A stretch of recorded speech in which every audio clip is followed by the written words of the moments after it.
ನೀವಿನ್ನೂ ನನ್ನ ಚಾನಲ್ಗೆ ಸಬ್ಸ್ಕ್ರೈಬ್ ಆಗಿಲ್ಲ ಅಂದರೆ ಪ್ಲೀಸ್ ಸಬ್ಸ್ಕ್ರೈಬ್ ಮಾಡ್ಕೊಳ್ಳಿ. ಹೊಸ ವೀಡಿಯೋಸ್ಗಳಿಗಾಗಿ ಪಕ್ಕದಲ್ಲಿರುವ ಬೆಲ್ ಐಕನ್ ಮೇಲೆ ಕ್ಲಿಕ್ ಮಾಡಿ ಆಲ್ ಆಪ್ಷನನ್ನು ಸೆಲೆಕ್ಟ್ ಮಾಡ್ಕೊಳ್ಳಿ. ಹಲೋ ಫ್ರೆಂಡ್ಸ್, ಎಲ್ಲರಿಗೂ ನಮಸ್ಕಾರ. ಲಕ್ಷ್ಮಿ ಪಾಕಶಾಲೆ ಕಾರ್ಯಕ್ರಮಕ್ಕೆ ಸ್ವಾಗತ. ಇವತ್ತಿನ ದಿನ ಫ್ರೆಂಡ್ಸ್ ನಾನು ತುಂಬ ಟೇಸ್ಟಿಯಾಗಿ ನಾವು ಈಸಿಯಾಗಿ ಟೊಮೊಟೊ ಚಟ್ನಿನ ಯಾವ ರೀತಿಯಾಗಿ ಮಾಡ್ಕೊಳ್ಳೋದಂತ ತೋರಿಸ್ಕೊಡ್ತಾ ಇದ್ದೀನಿ. ಬಿಸಿ ಬಿಸಿ ಅನ್ನದ ಜೊತೆಗೆ ತುಂಬ ಚೆನ್ನಾಗಿರುತ್ತೆ, ಟೇಸ್ಟ್ ಮಾತ್ರ ಸಖತ್ತಾಗಿರುತ್ತೆ. ನೀವು ದಿಢೀರಾಗಿ ರೈಸ್ ಜೊತೆಗೆ ಏನಾದರೂ ಸೈಡ್ ಡಿಶ್ ಬೇಕಂದಾಗ ಈ ಥರ ಚಟ್ನಿ ಮಾಡ್ಕೋಬೋದು, ಅಥವಾ ಮಾಡಿಟ್ಬಿಟ್ಟು ಸ್ಟೋರ್ ಮಾಡಿಬಿಟ್ಟು ಕೂಡ ನೀವು ಸರ್ವ್ ಮಾಡ್ಕೊಳ್ಬಹುದು. ತುಂಬ ಒಳ್ಳೆ ಕಾಂಬಿನೇಷನ್ ಕೊಡುತ್ತೆ ಬಿಸಿ ಬಿಸಿ ಅನ್ನದ ಜೊತೆಗೆ. ಬನ್ನಿ ಹಾಗಿದ್ರೆ ಇದನ್ನು ಮಾಡೋದು ಯಾವ ರೀತಿ ಅಂತ ನೋಡೋಣ. ಮೊದಲಿಗೆ ಗ್ಯಾಸ್ ಆನ್ ಮಾಡ್ಕೊಂಡ್ಬಿಟ್ಟು ಒಂದು ಪಾತ್ರೆ ಇಟ್ಕೊಳ್ಳಿ. ಪಾತ್ರೆ ಬಿಸಿ ಆದ ನಂತರ ಎಣ್ಣೆ ಹಾಕ್ಕೊಳ್ಳೋಣ. ಎಣ್ಣೆ ಬಿಸಿ ಆದ ನಂತರ ಇದಕ್ಕಿವಾಗ ನಾವು ಬೆಳ್ಳುಳ್ಳಿ ಹಾಕ್ಕೊಳ್ಳೋಣ. 2 ಗಡ್ಡೆಯಷ್ಟು ಬೆಳ್ಳುಳ್ಳಿನ ಸ್ವಲ್ಪ ಚೆನ್ನಾಗಿ ಜಜ್ಜಿಬಿಟ್ಟು ಹಾಕ್ಕೊಳ್ಳಿ. ನಂತರ ಸ್ವಲ್ಪ ಸಾಸಿವೆ, ಜೀರಿಗೆ ಹಾಕ್ಕೊಳ್ಳೋಣ 1 ಚಮಚದಷ್ಟು. ಸ್ವಲ್ಪ ಕರಿಬೇವಿನ ಸೊಪ್ಪು ಹಾಕ್ಕೊಳ್ಳಿ ಇದಕ್ಕೆ.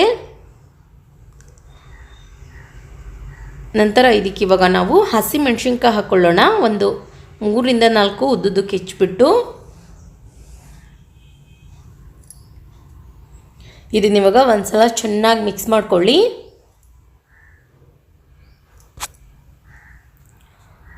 ಓಕೆ ನೋಡಿ ಫ್ರೆಂಡ್ಸ್, ಈ ರೀತಿಯಾಗಿ ಮಿಕ್ಸ್ ಮಾಡ್ಕೊಂಡ ನಂತರ ಇದಕ್ಕೆ ಇವಾಗ ನಾವು ಈರುಳ್ಳಿ ಸೇರಿಸ್ಕೊಳ್ಳೋಣ.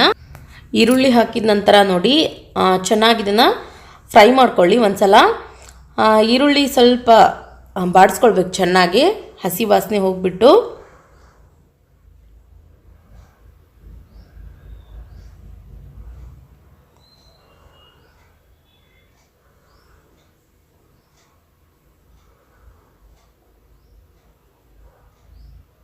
ಓಕೆ ನೋಡಿ, ಇವಾಗ ಈ ರೀತಿಯಾಗಿ ಫ್ರೈ ಮಾಡ್ಕೊಂಡ ನಂತರ ಇದಕ್ಕೆ ಇವಾಗ ನಾವು ಮೇಲ್ಗಡೆ ಮುಚ್ಚಿಬಿಟ್ಟು ಒಂದು 2 ನಿಮಿಷ ಫ್ರೈ ಮಾಡ್ಕೊಳ್ಳೋಣ. 2 ನಿಮಿಷದ ನಂತರ ಈರುಳ್ಳಿಲಿ ಫ್ರೈ ಆಗಿದೆ. ಇದಕ್ಕೆ ಇವಾಗ ನಾವು ಒಂದು 1/4 kg ಟೊಮೊಟೊ ಹಣ್ಣು ಹಾಕ್ಕೊಳ್ಳೋಣ. ಟೊಮೊಟೊನ ಸ್ವಲ್ಪ ಹಣ್ಣಾಗಿರೋದು ತೊಗೊಳ್ಳಿ ಜಾಸ್ತಿಯಾಗಿ, ಮತ್ತು ಜವಾರಿ ಟೊಮೊಟೊನ ಬಳಸಿ ಇನ್ನೂ ಚೆನ್ನಾಗಾಗುತ್ತೆ. ಟೊಮೊಟೊ ಸೇರಿಸ್ಕೊಂಡ ನಂತರ ನೋಡಿ ಒಂದ್ಸಲ ಇದನ್ನು ಚೆನ್ನಾಗಿ ಫ್ರೈ ಮಾಡ್ಕೊಳ್ಳಿ.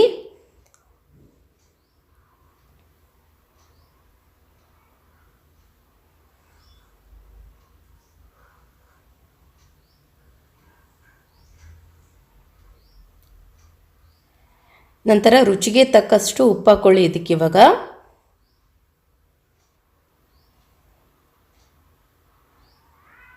ಇದನ್ನ ಇವಾಗ ತಿರ್ಗಾ ಒಂದ್ಸಲ ಚೆನ್ನಾಗಿ ಮಿಕ್ಸ್ ಮಾಡ್ಕೊಳ್ಬೇಕು. ಅದಾದ ನಂತರ ಮೇಲ್ಗಡೆ ಮುಚ್ಚಿಬಿಟ್ಟು ಒಂದು 2 ರಿಂದ 3 ನಿಮಿಷ ಬಿಟ್ಬಿಡಿ, ಸ್ವಲ್ಪ ಚೆನ್ನಾಗಿ ಫ್ರೈ ಆಗೋದಕ್ಕೆ. ಓಕೆ ನೋಡಿ ಫ್ರೆಂಡ್ಸ್, ಇವಾಗ ಒಂದು 3 ಮಿನಿಟ್ಸ್ ಕಂಪ್ಲೀಟಾಗಿ ಆಗಿದೆ. ಚೆಕ್ ಮಾಡ್ಕೊಳ್ಳೋಣ. ಟೊಮೊಟೊ ನೋಡಿ ಇವಾಗ ಸ್ವಲ್ಪ ಸಾಫ್ಟಾಗಿ ಚೆನ್ನಾಗಿ ಬೆಂದಿದೆ.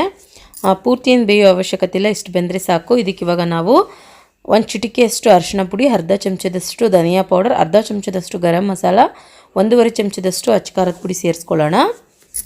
ಎಲ್ಲ ಮಸಾಲೆನೂ ಹಾಕಿದ ನಂತರ ನೋಡಿ ಒಂದ್ಸಲ ಇದನ್ನು ಚೆನ್ನಾಗಿ ಮಿಕ್ಸ್ ಮಾಡ್ಕೊಳ್ಳಿ. ಸೌಟಿಂದನೇ ಸ್ವಲ್ಪ ಚೆನ್ನಾಗಿ ಮ್ಯಾಶ್ ಮಾಡ್ಕೊಳ್ಬೇಕು.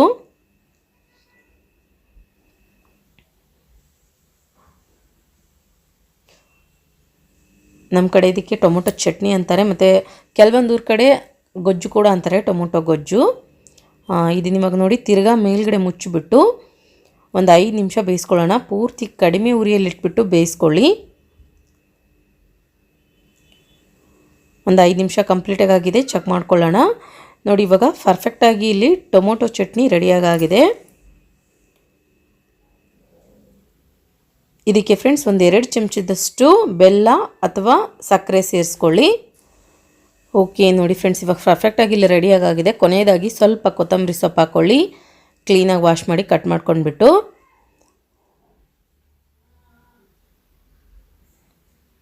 ನೋಡಿ ಇವಾಗ ಪರ್ಫೆಕ್ಟಾಗಿ ಇಲ್ಲಿ ಟೊಮೊಟೊ ಗೊಜ್ಜು ರೆಡಿಯಾಗಿದೆ ಫ್ರೆಂಡ್ಸ್. ಬಿಸಿ ಬಿಸಿ ರೈಸ್ ಜೊತೆಗೆ, ಊಟದ ಜೊತೆಗೆ ತುಂಬ ಒಳ್ಳೆ ಟೇಸ್ಟ್ ಕೊಡುತ್ತೆ. ಈ ಥರ ಸೈಡ್ ಡಿಶ್ಗೆ ನೀವು ರೆಡಿ ಮಾಡಿಟ್ಕೊಂಡ್ರೆ. ನೋಡಿದ್ರಲ್ಲ ಯಾವ ರೀತಿಯಾಗಿ ನಾವು ತುಂಬ ಈಸಿಯಾಗಿ ಟೇಸ್ಟಿಯಾಗಿ ಟೊಮೊಟೊ ಚಟ್ನಿ ಮಾಡ್ಕೊಳ್ಳೋದಂತ. ನಾ ಮಾಡಿರೋ ಈ ರೆಸಿಪಿ ನಿಮಗೆ ಇಷ್ಟ ಆಗಿದ್ರೆ ಪ್ಲೀಸ್ ಲೈಕ್ ಮಾಡಿ, ಶೇರ್ ಮಾಡಿ, ಕಮೆಂಟ್ ಮಾಡಿ. ಇನ್ನಷ್ಟು ಈಸಿ ರೆಸಿಪೀಸ್ಗಾಗಿ ನಮ್ಮ ಲಕ್ಷ್ಮಿ ಪಾಕಶಾಲೆ ಚಾನಲ್ಗೆ ಸಬ್ಸ್ಕ್ರೈಬ್ ಆಗೋದು ಮಾತ್ರ ಮರಿಬಾರ್ದು. ಮತ್ತೆ ಒಂದು ಇಂಟ್ರೆಸ್ಟಿಂಗ್ ರೆಸಿಪಿಯೊಂದಿಗೆ ಬರ್ತೀನಿ ಮುಂದಿನ ಸಂಚಿಕೆಯಲ್ಲಿ. Keep watching. Thank you. Bye.